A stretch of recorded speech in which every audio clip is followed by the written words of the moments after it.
He was the most pitiful child in the orphanage, but today, he received a gift from God, a mother as warm as a rainbow. However, when the adoptive father saw her for the first time, his smile instantly disappeared. Small and timid, this was the kind of child he disliked the most. Just a fierce look made Thomas so nervous that he couldn't even hold his luggage steady. Out of respect for his wife, the adoptive father pretended to be friendly and extended his hand. But this only made Thomas more apprehensive. Sure enough, that night, the adoptive father clearly told his wife how much he disliked him. He originally wanted his wife to choose a big boy with masculinity, but unexpectedly, she chose such a timid little one. But his wife gave a very authoritative reason for the adoption. She said this child was the kindest in the entire orphanage. Because just yesterday, she perfectly passed a humanity experiment at the orphanage. The director locked pigeons and children together to see what they would do. But the children were all playing and didn't care about the pigeons crying and struggling by the window. Only Thomas felt compassion and opened the window to let the pigeons fly back to the sky. But his good deed made him a target for bullying. They broke Thomas's crayons, threw away his drawings, and even threatened to throw him out the window if it happened again. Not only did no one comfort him, but the laughter of the other boys became even more piercing. However, she didn't notice that his misunderstood good deed was all seen by a mysterious person outside the window. And that person was Murray. She knew very well that her husband might not like her, but Murray knew that one day, her husband would understand her good intentions. So, she brought Thomas home. It was a small white house facing the sea, surrounded by unknown white flowers. The colorful decorations inside the house immediately attracted Thomas. Not to mention, he had his own little room. Red sheets, a yellow raincoat, a blue cabinet, and pajamas sewn by Murray herself. Dinner was delicious stew, followed by a cup of hot goat milk before bed. All of this made Thomas feel an unprecedented warmth. Murray, who had never been a mother, acted like an experienced and loving mother. That day, she taught Thomas how to gather eggs from hens. The novel and interesting lesson brought a rare smile to Thomas's face. However, when he turned around, he was so startled by his stern foster father that he dropped the egg he was holding onto the ground. Murray didn't blame him. Instead, he gently comforted him. He knew that only by giving Thomas enough love could he become brave. He also understood that children need the support of their parents to have the courage to be free.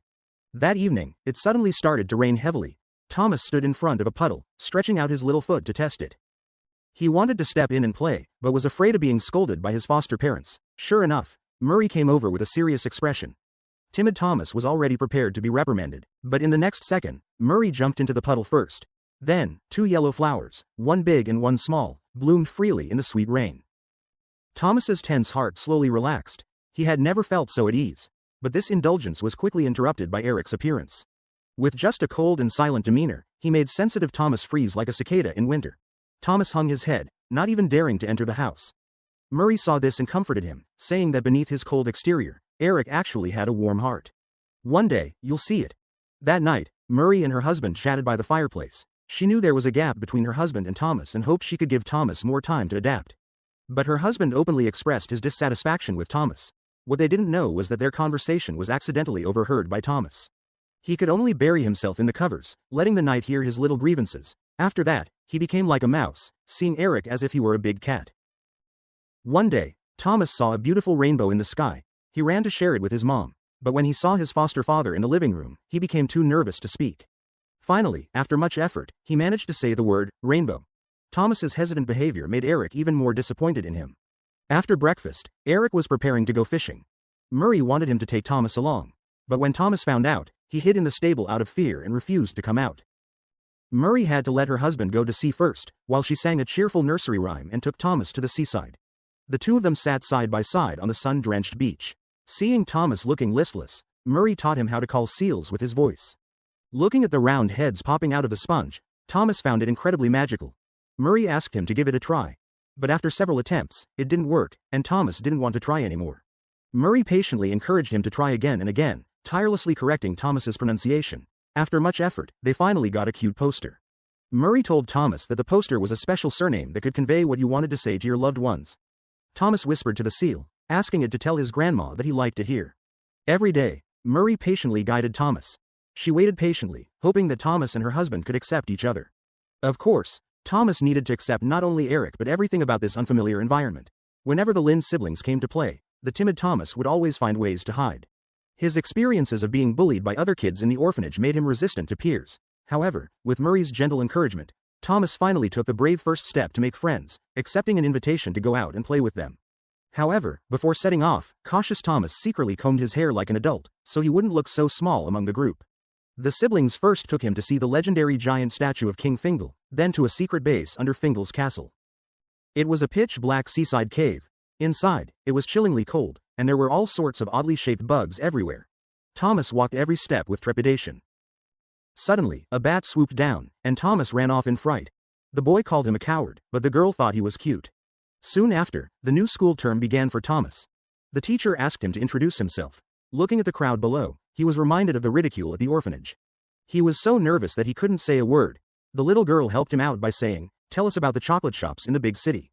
Thomas said the chocolate shops in the big city were nice, but the island was better. It had tall ships, seals with diamonds, flocks of sheep, towering giant statues, and Fingal's castle. These were things the big city didn't have.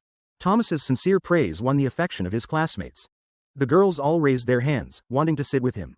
This made Thomas feel a sense of ease he had never experienced before. After school, he couldn't wait to skip all the way home. Wanting to share fun stories from school with Murray, Thomas finds a staff member from the adoption agency at home. He's there to assess if Thomas is suitable to live there. He has the right to terminate the adoption at any time. Thomas firmly replies, "I've already decided to stay here." But the staff member tells him it's not that simple. Both adoptive parents must sign the agreement for Thomas to officially join the family. Murray signed early on, but Eric still hasn't. Although Murray explains that Eric is too busy to sign, Thomas can't hide his disappointment and goes to the beach alone to clear his mind. Worried, Murray follows him. At this moment, Thomas chooses to open up to Murray. "From the first time I saw you, I hoped you would be my mom." Murray excitedly asks, "Then why don't you call me Mom? I like that title." With a mom, Thomas, like a rootless tree finding its soil, slowly becomes brave and cheerful. He not only dares to catch crabs but also dares to enter the cave in Nannying Forest again and even slowly gets along with his once feared adoptive father. To create opportunities for Eric and Thomas to bond, Murray decides to go to town alone to buy supplies, leaving Thomas to go to the beach with Eric to repair the crab dragon. They find a lonely seal pup on the beach. Eric tells Thomas that it's a pup separated from its mom. Without its mother's protection, it will starve in a few days. Kind-hearted Thomas can't bear to see it starve and wants to feed it. Eric tells him that feeding a seal isn't a one-day task. Thomas firmly states, "I can do it." Seeing his kind and innocent eyes, Eric lets Thomas bring small fish to feed the seal pup. Thus, the two complete their first collaboration that afternoon. Their relationship finally progresses. In the days that follow, Thomas feeds the seal daily as promised and shares his thoughts with it. To make communication easier, he gives the seal a friendly name, Little Gray. On Thomas's birthday, Murray gives him a fishing rod. Because he knows Thomas has been feeding the seal all the fish he was supposed to eat. With the fishing rod, he can catch fish for the seal himself. Eric also takes the opportunity to promise to take him out to sea the next day to teach him how to fish. The next day, Thomas is full of joy. But on the way to fishing, Eric suddenly gets stuck. Nearby friends called him out for a drink. Eric told Thomas to wait for him by the seaside, and he would be back soon. Perhaps he got too engrossed in chatting with friends. Eric completely forgot about taking Thomas fishing. So, Thomas waited from morning till evening, and the little seal's belly was almost flat, yet Eric still hadn't returned. Just when he was feeling disappointed and sad, Murray came over. He couldn't bear to see Thomas's disappointed expression, so he rowed a small boat and took Thomas out to sea. On the blue sea, Thomas couldn't help but ask the question in his heart, why did you choose me?" However, Murray believed that it was we who chose each other. It turns out, Murray also grew up in an orphanage until he was 16. No one was willing to adopt him, and the long years in the orphanage made him deeply understand Thomas's fear and loneliness. When he heard that Thomas missed his grandmother. But she couldn't remember what he looked like, so Murray taught him how to sketch his grandmother's image. With his patient guidance, Thomas indeed sketched out his grandmother's likeness. Then, Murray closed his eyes again and taught Thomas how to sketch a rainbow. Just then, a real rainbow appeared on the other side of the sea. It was so beautiful, so magically colorful, that Thomas sincerely exclaimed, "It's so beautiful." Murray told her, "If there's a chance, I'll take you to stand inside it, it will be even more beautiful." The two of them made this promise. Behind this promise was Murray's deep and selfless love, but at that time, Thomas couldn't fully understand it. After dinner, Murray deliberately sent Thomas away. Then, she scolded her husband for breaking his promise, but Eric was indifferent and even blamed Murray, saying, "Why insist on going out to sea when you're clearly so weak?" The two of them were angry all night because of this. Actually, wasn't Eric's worry also out of love? It turns out, Murray had a congenital heart condition, and his health was already poor. A few days ago, he went into town alone, which made him even more exhausted. This time, forcing himself to go out to sea again worsened his condition. However, Thomas was completely unaware of Murray's illness. Every day, he still went to and from school cheerfully. One day, on his way home from school, Thomas suddenly heard cries for help. It turned out to be a mischievous neighbor boy who had climbed onto a giant statue to steal bird eggs and was discovered by the mother bird. The mother bird's relentless attacks left him terrified and unable to find a way down. Thomas, being strong, immediately climbed up. He steadied the boy's foot in a crevice, and with Thomas's help, the boy was finally safe. Then, Thomas excitedly returned home to share his brave deed with Murray, only to find a doctor and neighbors there. He then learned that his mother's condition had worsened due to the sea trip, and she had to be hospitalized. Thomas felt very guilty. He didn't want to be separated from his mother. To ease Thomas's worries, she took out a red handkerchief, wrapped her smile and love in it, and solemnly gave it to Thomas, telling him to open it whenever he missed her.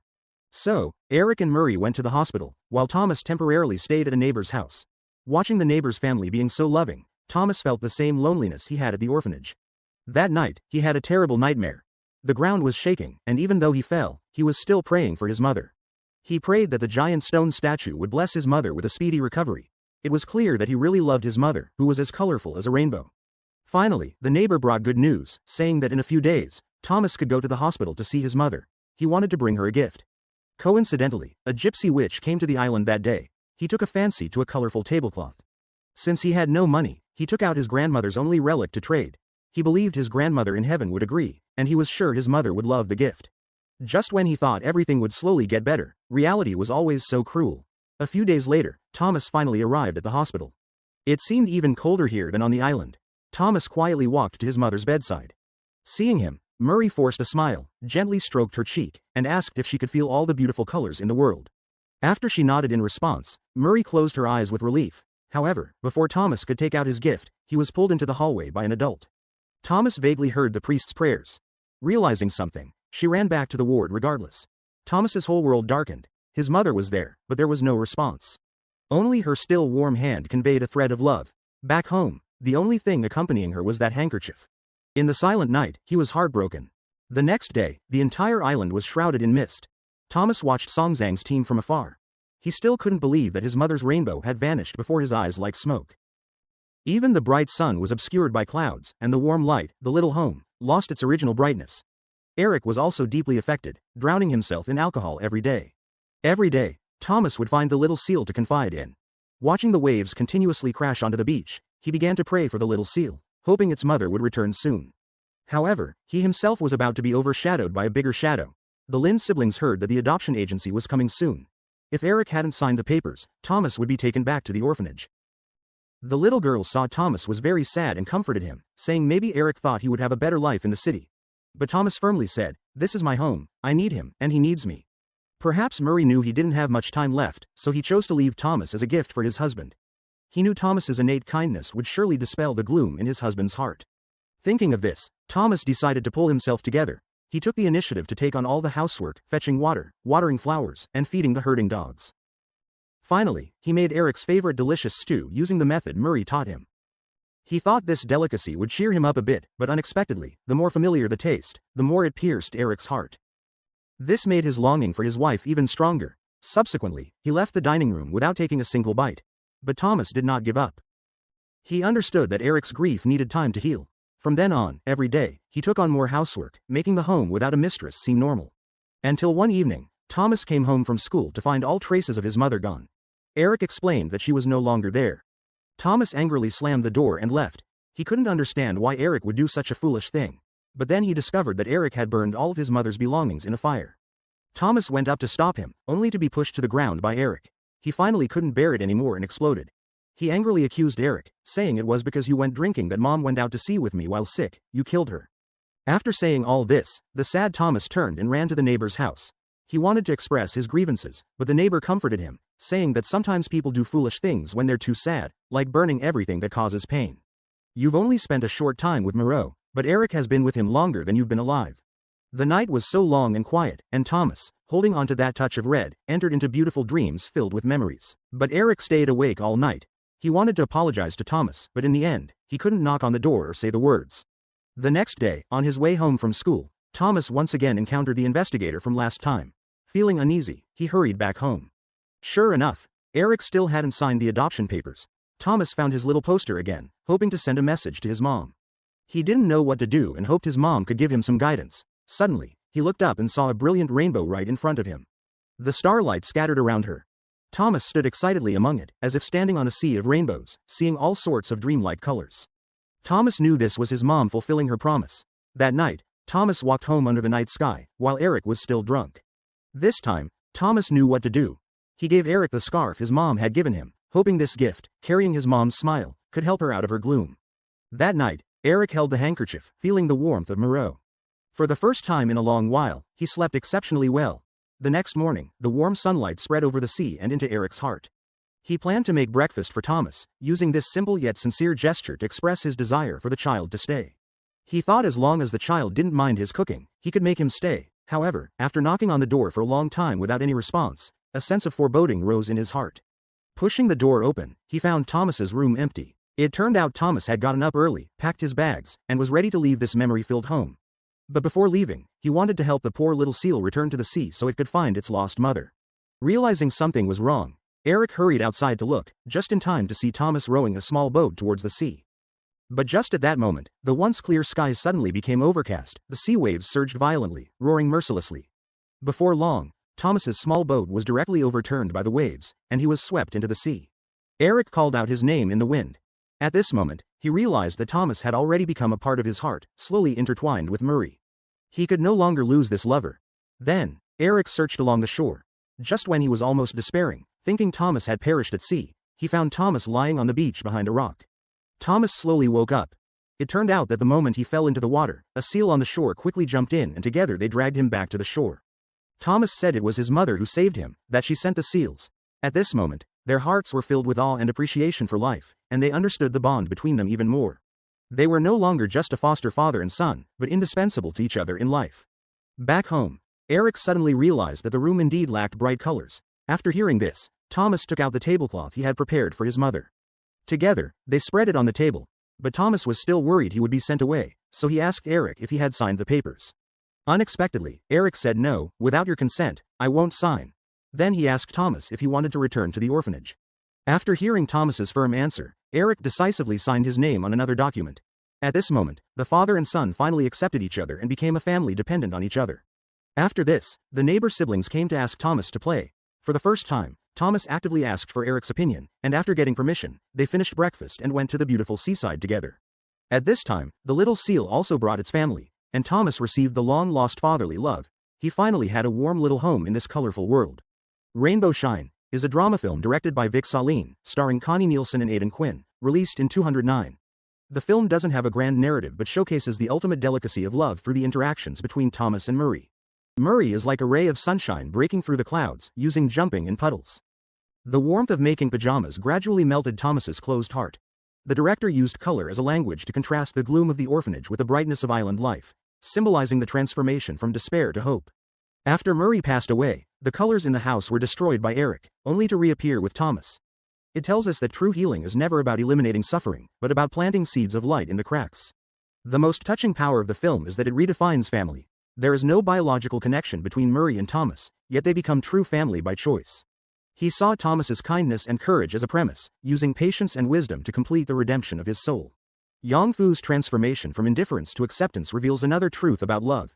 He needed the urging of time and even the sting of death to awaken. The recurring rainbow in the film is precisely a metaphor for this love. It is fleeting yet eternal, illusory yet real. Just as Murray, though gone, left an indelible mark of color and courage in the lives of Thomas and his adoptive father. This bond beyond blood is weightier than any signature on a legal document. The film's deepest insight is that it illustrates the impermanence of love. Murray's passing left an unfinished regret, but Thomas learned the most precious lesson from his love. That is, true growth is to continue moving forward with pain. When he cared for his depressed adoptive father in Murray's way, using the story of the red scarf and the poster, he continued his mother's will. When he finally embraced his adoptive father on the coast, at that moment, love completed its circle.